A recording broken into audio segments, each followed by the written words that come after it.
All right, Zig coming in on the top. Today on the show, we have Nikki O'Neill. Nikki is a singer-songwriter guitarist, now located in Chicago. Nikki has a new solo album out called Stories I Only Tell My Friends.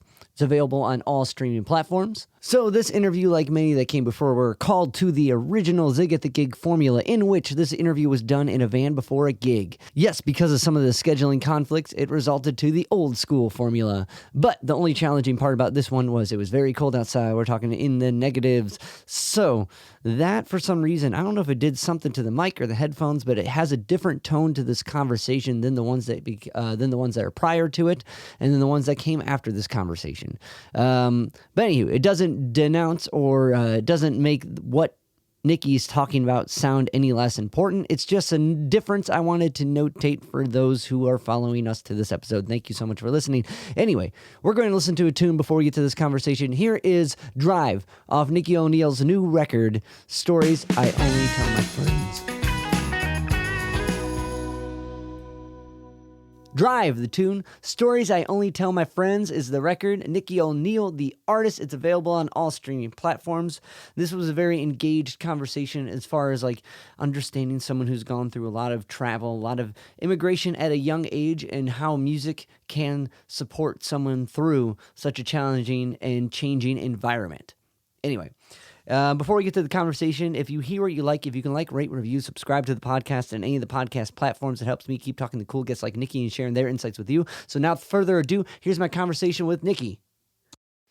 And I guess I want to start because the song that really, really spoke with me was the last song, the acoustic number, which really highlights. I mean, I gotta imagine highlights your travel, your wild moving situations. So I was wondering if you can kind of give me a background on that. On that particular song? Well, yes, and your kind of journey everywhere. Okay. Yeah. Yeah. Ooh. Okay. Yeah. Whoever. I guess you're recording this right now. Oh yeah. So, sorry, I forgot to say we're in it. Okay. We're in it. Okay, we're in it. So, my life. I'm gonna try to summarize it as succinctly as I can because it usually is dizzying and confusing with like everywhere that I've been. But yeah, so I was born in Los Angeles, and my mom came from Poland, and my grandmother was Russian, and they both experienced the war or the aftermath of World War II. So like World War II and the aftermath of World War II. And my dad, American with an Irish heritage, not around much, had a heavy childhood himself, was orphaned, and then he served in the army and was in Burma. And so not exactly family material to stay at home and raise a family. So with them being used to constantly moving, that kind of continued when I was born. So we were constantly switching apartments and moving. So I sing about that in Newcomer Blues, and which is the last song on the album. And there's a couple of songs that have that theme about migration or moving or starting a new chapter, leaving a familiar place. Drive is like the opening song, but and it's about that, but maybe from a lighter perspective. But yeah, so Newcomer Blues, getting back to that. So yeah, we were in LA, and then my mom met a new man from Sweden, and he wanted us to move out there, so we did. And then somehow we needed to go to Poland for a while. And so I experienced Poland behind the Iron Curtain. It's just, it's a lot to take in when you're 7 years old. And then you come back to school and all the other kids have been playing marbles and, and jump ropes and stuff. But that kind of, I guess, set the tone for my life. And it's been something that I always wanted to write about, but it's hard to do, and it's like a big subject. And sometimes when you have big subjects, it's if you try to write about it with like everything that happened in a big epic manner, it can get watered down.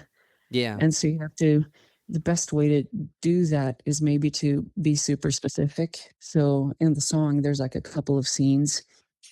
Um, the yeah, with The being scene. the landlord in Yeah. LA, or the landlords in LA who don't want families with kids or pets, and so then you end up constantly moving. Um, and then when I moved to Sweden, what that was like.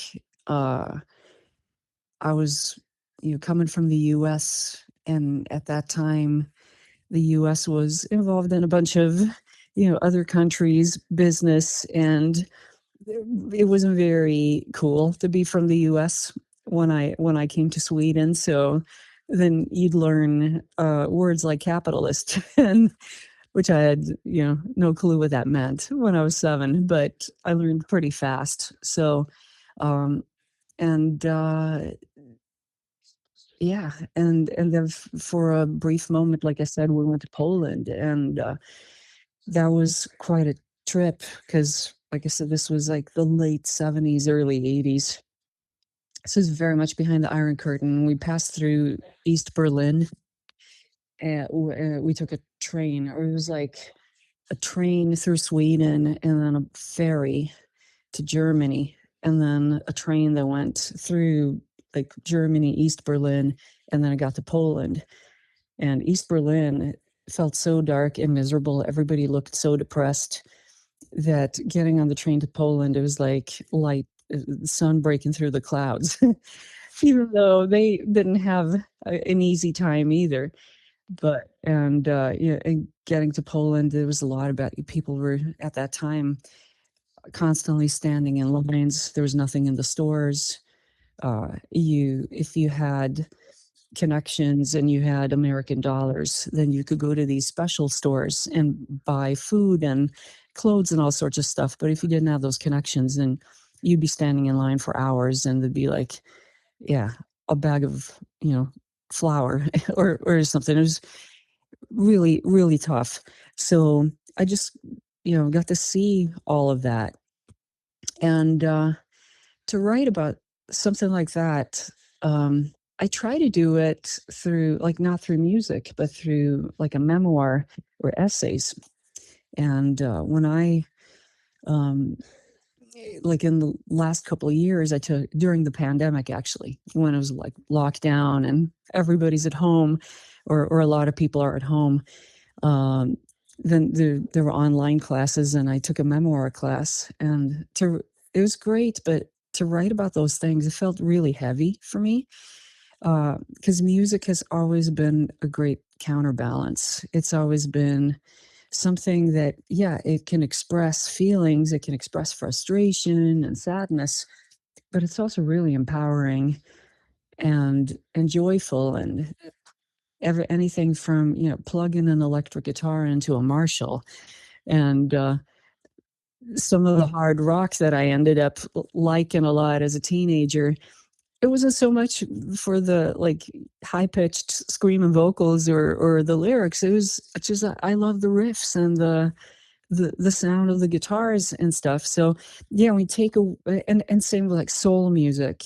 Um, it's always moved me, and it's been a way to get me to feel things where maybe I've been too, like, as a defense mechanism. You get too calm and detached. Yeah. Um, Well, I and can so imagine. yeah, Sorry, no, I can imagine like moving so much at that, especially at such a young age, moving that much, and like, and especially somewhere wildly different. You know, yeah, like to think of to try to imagine why someone's calling you a capitalist. You know what I mean? Like at 7 is a yeah, heavy subject to try to debunk. You know, There's that, and yeah, and even lighter things like, in the US, everybody's watching certain TV shows, and there's a certain pop culture, and then you come to a different country, and it's entirely different. Yeah. And then I go back to the US, and then everybody talks about the pop culture they experienced, and I'm like, I know a little bit, but not so much. So, Well, yeah, yeah. I yeah. gotta imagine the culture kind of shock. So when did you guys move back? At what age did you come back?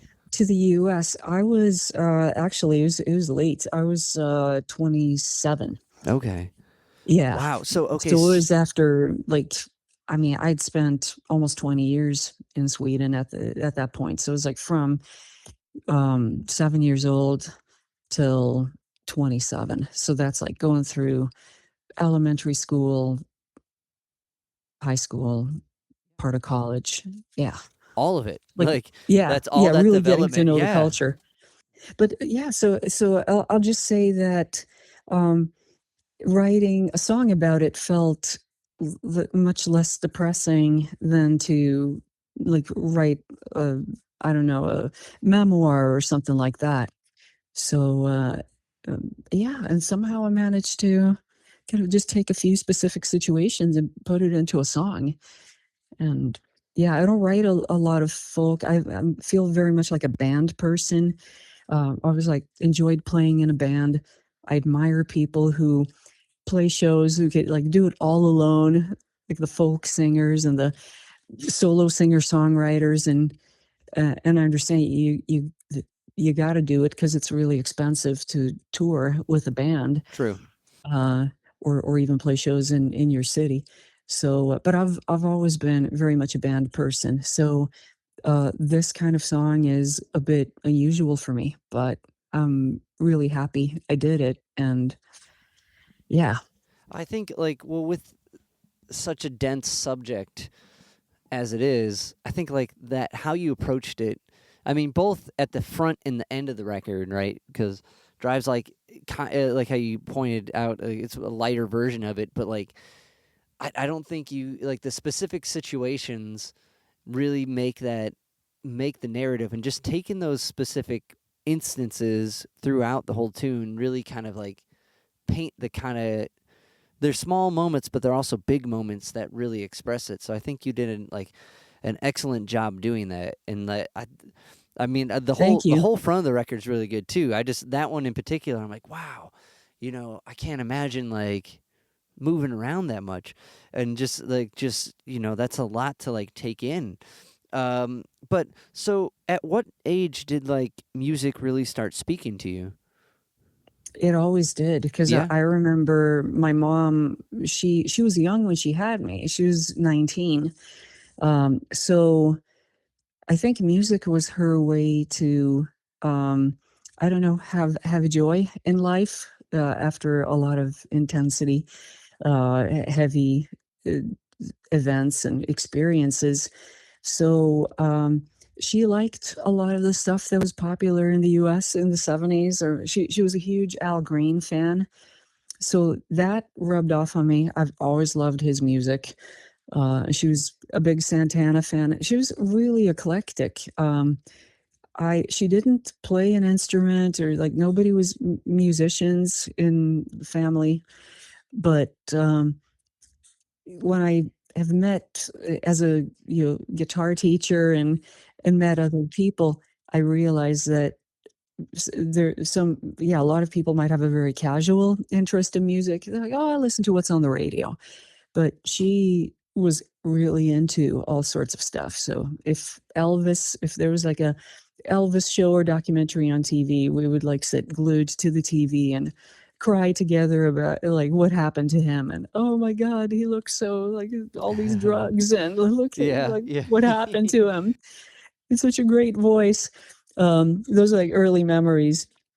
Yeah, like I said, yes, she was a huge Santana fan too. So I guess ever since I was a kid, I was really into music with a groove, and yeah, So I like guess black Latin music. yeah. Like, well, it's so infectious. It's hard not to. It's hard not to like it. Yeah, And then when when your parent is like showing like kind of a piqued interest in it. It's hard not to kind of, Yes. because that I agree with you with that. It's Take it in. interesting. A lot of people, oh yeah, yeah, that's the sound that's in the background of my life. You know what I mean? And like Yeah. and I have to keep reminding myself like not everyone's gonna be so stoked about Uh-huh. this rare Coltrane record you found or this reference and whatever, or Yeah. like and that's okay. That's totally fine. And Yeah, that's but yeah, because I always thought, oh, I got really into music, started playing guitar when I was 16, and I thought, oh, my family, they're not musicians, nobody's interested. But later in life, I realized that even though she didn't play anything, she was really into it, and she'd like play Barbara Streisand records. I mean, it was super eclectic. There would be Santana, Al Green, and then there's Barbara Streisand and Chopin, because my mom and grandma, they had an old transistor radio, and every Saturday morning they would like pick up the antenna and they'd try to move it a certain direction, and so it would hit a radio station in Poland, and it had like the theme song. It was like a Chopin march. Dun, da, dun, da, da, da, da, da, dun, da, da. And so that's also a memory. So there's Chopin, and there was Traveling Wilburys, and like I said, Barbara Streisand. And I enjoyed singing, but I mean, I never took lessons at that point. Um, but I try to sing along, and she would say, "Oh," my mom would say, "That's not the vibrato that she uses. You got to try harder than that." So, but yeah, music was definitely, yeah, very important so in the house. at 16 you're playing guitar. Was there like were you playing did a was there like a group of friends you were playing with, or was this your kind of like escape to your own world, like Yeah, yeah, it was more of that. It took a little while before I got to play. I mean, the guys in my class when I was 10 years old, I'd always hear them talk about their guitar lessons, and then they like brought their like cassette tapes to the break room at school, and they'd play Iron Maiden and Kiss and yeah. stuff like that. And I was like, this is really cool. This is much more fun than hanging out at the mall, or talking about perfume and stuff. This is fun. So I was like, I want a guitar. And but it took till I was 16, and I was begging and begging for a guitar. And then I got an acoustic one. And in Sweden, the nice thing at the time, at least, there was subsidized music lessons. So you could get music lessons for really cheap, if not for free. And so that, uh, yeah, sometimes they say there, like, there's this, like these songwriters that wrote, big pop hits for Katy Perry, or was it Max Martin, and these cats that play these like, huge charting pop tunes. Uh, they say that what inspired that wave was actually subsidized music lessons, and the kids that were bored and didn't have anything to do, or if they were way up north where it's like ice cold and nothing to do and miserable, they would start bands, and that kind of spurred. So yeah, it's often said that that's kind of what is the force behind so much music that's been coming out of Sweden and been influential. So I uh I yeah. believe it because when it's cold and you can't do much outdoors or do anything, you gotta do something, and it's definitely exciting. So, Yeah, yeah, did exactly. It's was your first band in Sweden? Were you playing like in a group at Oh, one yeah, point? you were Yeah. asking, yeah, that's right, Okay. you were asking me about that, sorry. So, yeah, I moved away f I moved out of the house when I was 17, and, at the time, Prince was really popular, and I was obsessed with Purple Rain, and I came upon a couple of friends, and they were migrants just like me, except they were from Brazil.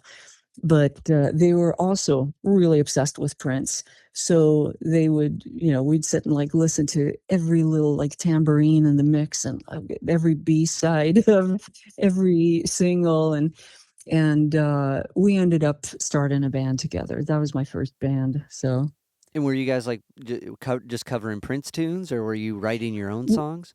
no, we were trying to write our own stuff. Okay, cool. Yeah, it didn't dawn on me really to learn covers. It took many years until I did that.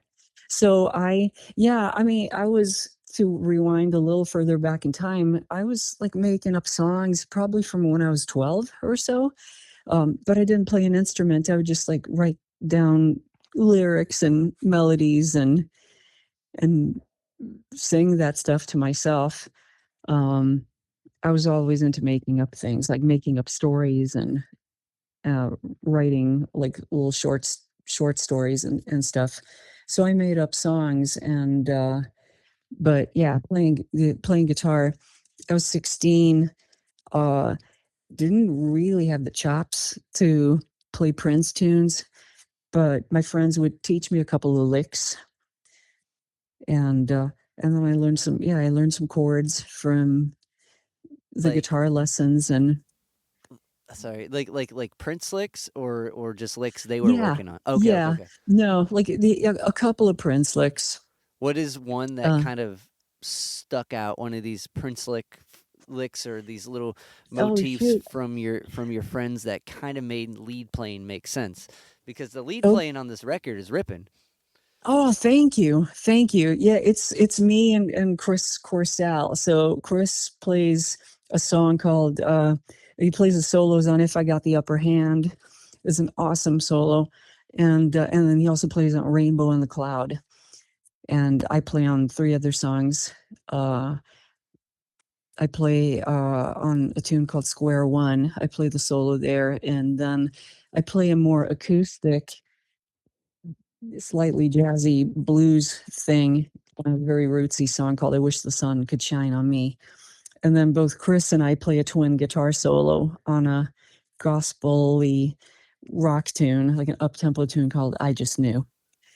Okay, Um, okay. That's a yeah. yeah, no, they're ripping. So did any of these like early like kind of Prince licks kind of make lead playing make sense? Because I know at that Oh, formative time, like there's always like little phrases that, at least for me, that like, oh, okay, yes. like okay, this is a part of that scale that everyone tells me, and I think I get how this works a little bit, you know? Well, so, and I'm sorry if I sound totally confusing and jumping Nope, around in no the worries. timeline and stuff.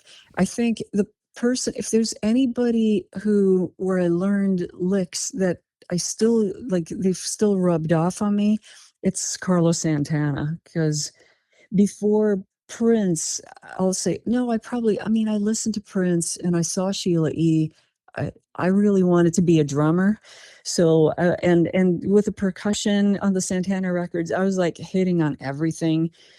The washing machine was very grateful. It's like good acoustic sound on that one. My mom didn't like that so much. She was like, "No way, no drums. It's too expensive. It's too loud in our little apartment." So, and I know I was also like my mom's Santana albums. They started to kind of replay in my mind uh certain like guitar lines and things, and I was like, yeah, I got to revisit these records. And then I thought, okay, if I can't do drums, then I'm going to play guitar. So, yeah, when I got that acoustic guitar for my 16th birthday, uh, I locked myself up and I practiced for hours every day, pretty much. And what I played most was trying to figure out Santana licks. And I think at one point I picked up a book. It was like a thin little booklet that must have been made in the early 70s. And they had like Europa and uh, Evil Ways and stuff like that. Uh, there weren't so many solos. There were like a couple, but it was mostly like the rhythm guitar parts.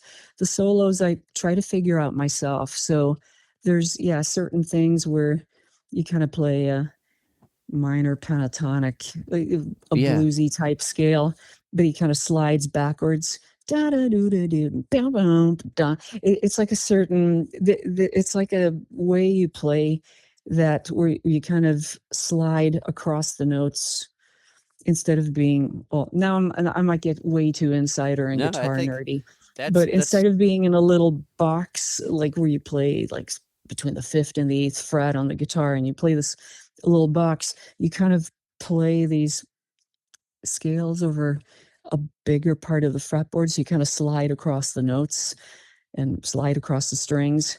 I always like doing that, and I noticed that he used that a lot, and so that's kind of still part of my playing. But like definitely Santana has this way of making the making little licks sing, like really stick out. Like it oh really was a voice and like is a voice, I should say. And like you that is an excellent point because he's taking those like minor pentatonic shapes and bending them and like elongating that normal box you kind of see everyone rip in, but yeah, also in ways that have like these little like chromatic approaches to like the seven that bring that flavor of like a harmonic minor kind of to the pentatonic like thing, and he yeah, he really puts like those little color yeah tones, yes definitely. Yeah. and like And when you do those sliding scales, you kind of get to go from dark to light or low right. to high notes in easy way. So I always like doing that. I'm pretty limited with my chops compared to Chris and a ton of other guitarists. But yeah, there's like certain things that I learned that I still use. And the one thing with Santana was when you had a little acoustic guitar, uh, you don't, and you haven't played very much, you don't understand how does he get those long notes. Yeah. and I've got this little nylon string guitar, and it's like, it took a while before I learned. Oh, well, first of all, he plays electric, and he's plugged in, and he plays really loud because they didn't really have distortion pedals to the same extent as we do now. So you just had to like crank up your amp really, really loud uh, to get some dirt on the sound, and then of course you're gonna get great sustain too. But yeah. But no, I totally agree. And when you're working with what you have, you just try to make that work, which leads to crazy fingerings and crazy approaches to chords and whatever. Like when you're just going off ear, and like definitely any of that distortion, like to have it like now is definitely like volume toned back. Like, Oh cause yeah. oh, it's way more respectful now, like volume wise. Yeah, yeah. I mean, I hear when the people who actually got to hear Jimi Hendrix live, they're like, it was so loud. It was like it was a million times louder than everybody else at the show. So Um, so what I'd really liked, because like what I like to do when I get anything from Howard is just listen to it without like really reading in, then dive into it afterwards, and just like I that's a good point. Yeah, it's a good way to listen to music right, in just so general. cause I don't want to think about anything in specific until the second listen, and like with the title that these are only stories you tell your friends, I think you really paint that picture just with the narratives in each song and like how personal they sound and how relatable and like specific some of these like experiences are. Um, and the kind of tie back in, like you said, you've been writing just even little songs since you were a very young kid. Were any of these like songs kind of like, aside from the story happening at a young age, but were any of these songs like something that you've held on to for a while, and they finally compiled into like an album of stories I can share, No, or was it just a actually reflection not. process? No. Yeah, no. All of these songs, there were nine of them. 'Cause there are 11 songs in the album. Nine of them were written in 2024, and the other two were written at the end of 2023. So it's all new material. Okay. Yeah. I think, I, speaking of like moving and stuff, although this was a move that I gladly did, but it was in pandemic, October 2020. My husband's a drummer, and he plays drums on the record and co-produced the album with me. We decided to leave LA and try to live in his city of birth, Chicago, because it was just really hard to afford a house. We'd always live in a little apartment, and when you've got a drum kit and you're playing, and you're always like dependent on a rehearsal space, and then there's always like, yeah, our rehearsal space neighbors, it was like either DJs or metal bands with like a wall of Yeah. solid state amps, and they're like 18 years old, and they have all the time in the world to rehearse Yeah. every day and all day long. So and it was super expensive. It's like, somebody else's house almost, like, to pay for every month. So yeah, so we were like, you know what, I'm open to like being someplace new. And I always liked Chicago when we came here. So except the winters, they're a little hard to adjust to, but otherwise I always liked Chicago as a city and was curious about it. So we so we did this cross country move during a pandemic lockdown. And it took, once we got to Chicago, November 2020, it took, of course, a while before we could meet other musicians. And that's how we usually made friends, is through, meeting artists and musicians. And you couldn't do that because, like, nobody's playing anywhere, Right. nobody's going Everything was out. closed. It's still like locked down and closed. So it took a while. It took till a bit into 2021 before we could go out and start meeting musicians, and then they would hear what I do, and, oh, you should meet this and this person. And then eventually we got a band together and started playing shows.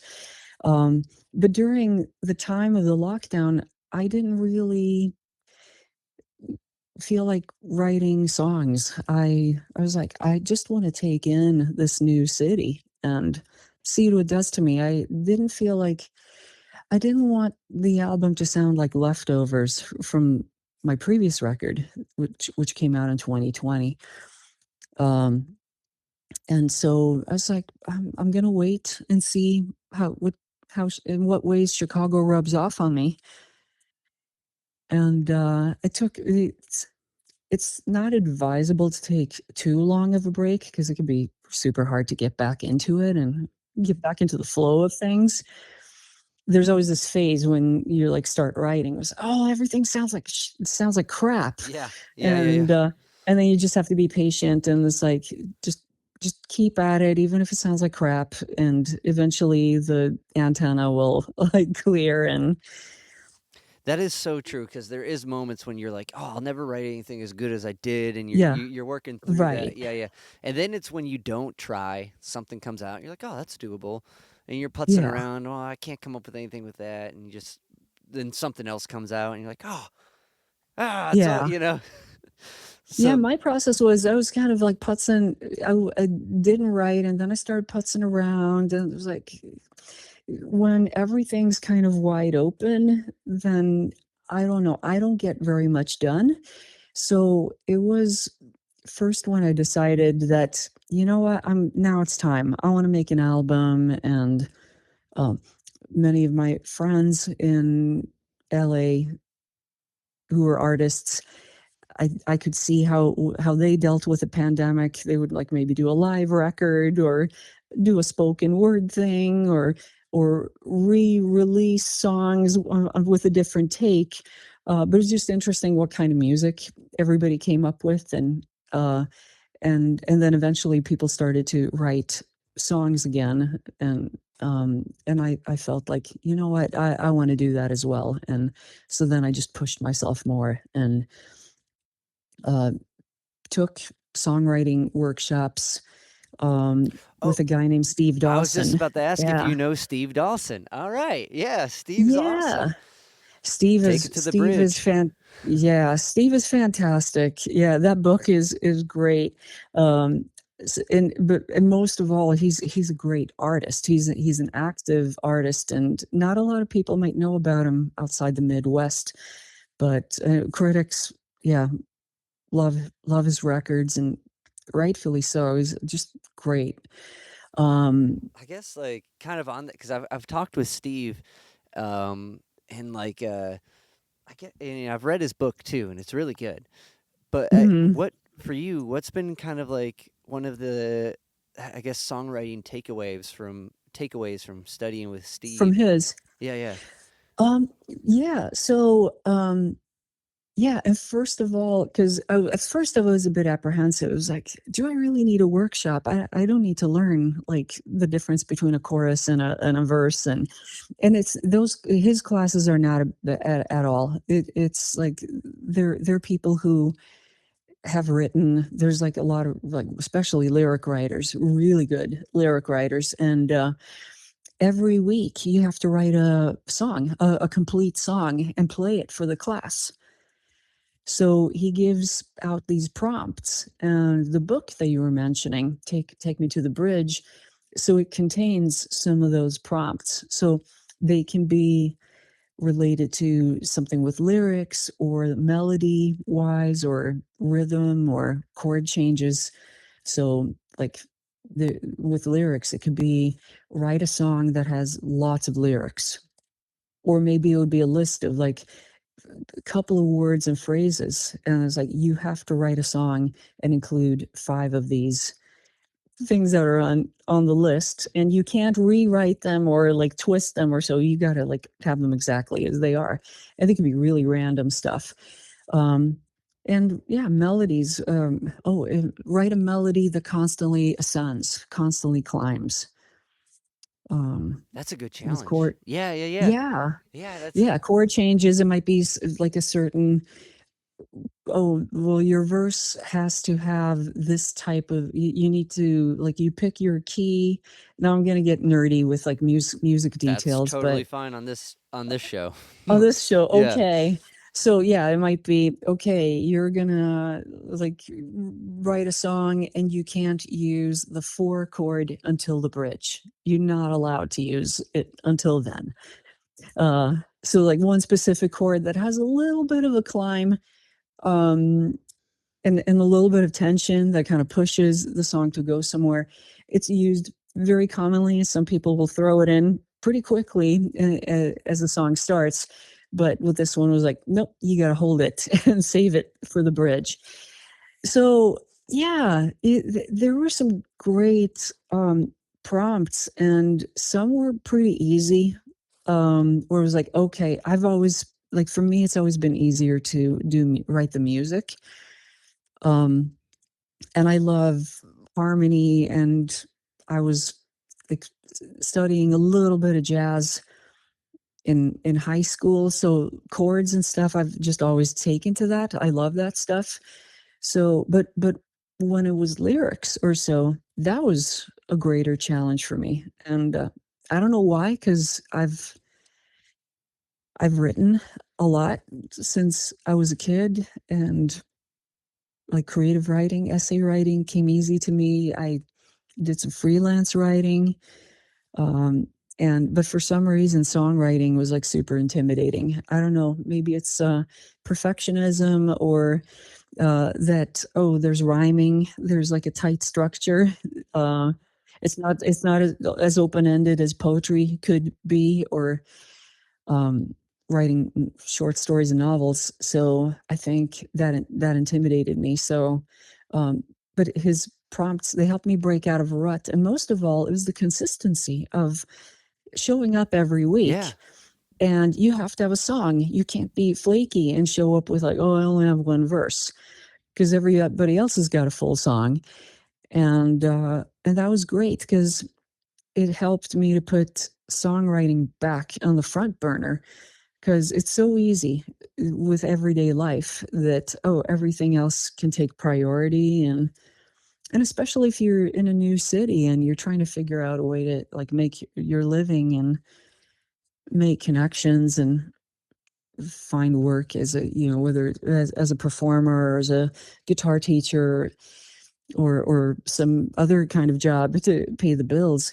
It's so easy for all of that to take priority. And songwriting, I feel like you need, at least me, I need some quiet time. Um, it's hard for me to sit at a cafe and write when lots of people are talking because I'll start listening to conversations and Yeah, stuff. yeah. Oh my God, So I was doing that earlier today, and I was like, it's so hard to like one and to like kind of remember the melody you were trying to write to, because yeah, you can't just yeah, start singing in the cafe and then they got the radio going and you're like, wow, that's a pretty good written song. You know what I mean? You just it's right. And so then you get all sidetracked. And I'll say the only time, and a couple of times with these workshops, so they were 8 weeks. And I took a couple of them in a row, or like I took one in 2023 with him, and then we waited a little while, and then we took a couple in 2024. I think it was like two back to back, 16 weeks, and that helps you really get back in the flow of things. And one thing that my husband and I would do is right after class, we made a point to go to a cafe, but it wasn't to sit and get creative. It was just to kind of talk about, okay, we got this prompt. What are we going to do? Brainstorm, write down all your shitty like ideas that get them out. uh, Yeah. yeah, just get them out. And for me, it was really good because then I didn't have to delay that painful phase or procrastinate with that.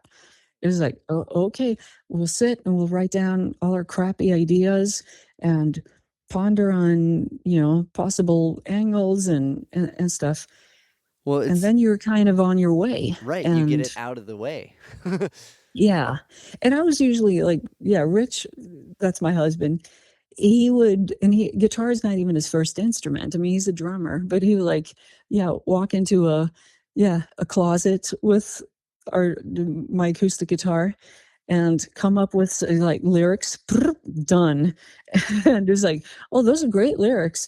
And then he like come up with his chord changes. And I was usually cursing at this whole thing for like 3 days. And then at day 4, oh, okay, all right, now I got something. And then I got really into it and enjoyed it. So, b and the weird thing is that that happened every week. So it didn't get like So you had a easier. pattern, but at least you knew, right? You knew. It's some weird neurotic pattern, but it's like I did come up with songs every week, but it's crazy. It's like it does not get easier. Well, Always. I definitely think that if you make time to and show up every day, eventually inspiration's gonna bite, right? And It does. if you put the work in, something comes out. And so I Yeah. definitely like so much. I think of just doing the routine is so important, and like it's hard. That's the hardest part to do, but it's definitely the most important, I think. And I think this process here really illustrates that.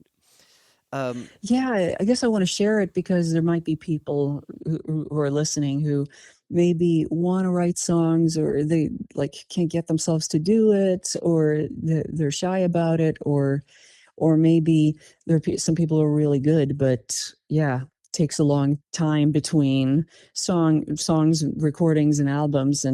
But I mean, I've heard from people who are, I mean, artists that we all know really well, and they struggle with this too. It's like it feels like you're starting over every time you're writing a song. It's the same stupid like process, yeah, it's difficult to get into it.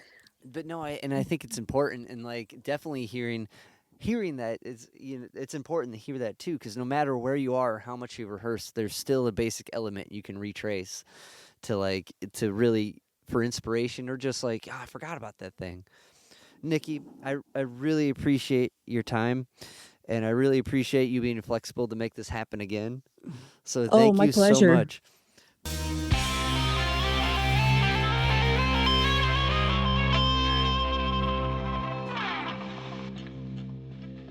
Yo, Spike Spiegel here. You just listened to Zig at the Gig podcast. Keep riding the bebop. See you, Space Cowboy. Bang.